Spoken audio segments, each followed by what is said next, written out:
Chapter 14. Then I looked, and behold, on Mount Zion stood the Lamb, and with him 144,000, who had his name and his Father's name written on their foreheads.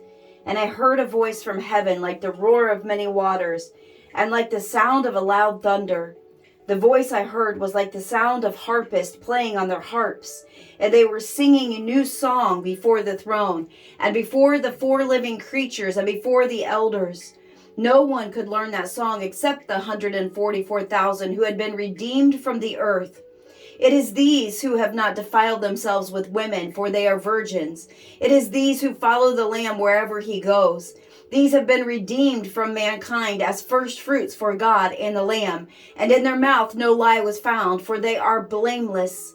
Then I saw another angel flying directly overhead with an eternal gospel to proclaim to those who dwell on earth, to every nation and tribe and language and people. And he said with a loud voice, "Fear God and give him glory, because the hour of his judgment has come. And worship him who made heaven and earth, the sea and the springs of water." Another angel, a second, followed, saying, "Fallen, fallen is Babylon the Great, she who made all the nations drink the wine of passion of her sexual immorality."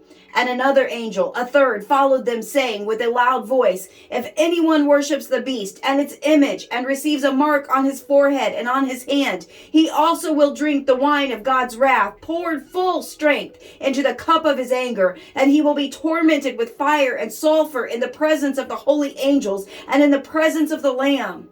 And the smoke of their torment goes up forever and ever, and they have no rest day or night, these worshippers of the beast and its image, and whoever receives the mark of its name." Here is a call for the endurance of the saints, those who keep the commandments of God and their faith in Jesus. And I heard a voice from heaven saying, "Write this: Blessed are the dead who die in the Lord from now on. Blessed indeed, says the Spirit, that they may rest from their labors, for their deeds follow them."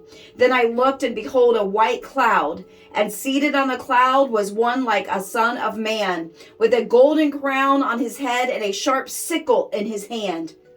And another angel came out of the temple, calling with a loud voice to him who sat on the cloud, "Put in your sickle and reap, for the hour to reap has come, for the harvest of the earth is fully ripe."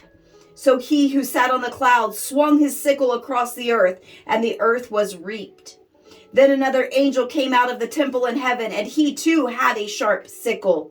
And another angel came out from the altar, the angel who has authority over the fire. And he called with a loud voice to the one who had the sharp sickle, "Put in your sickle and gather the clusters from the vine of the earth, for its grapes are ripe."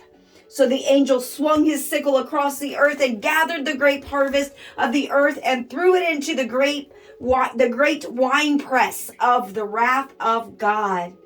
And the winepress was trodden outside the city, and blood flowed from the winepress as high as a horse's bridle for 1,600 stadia.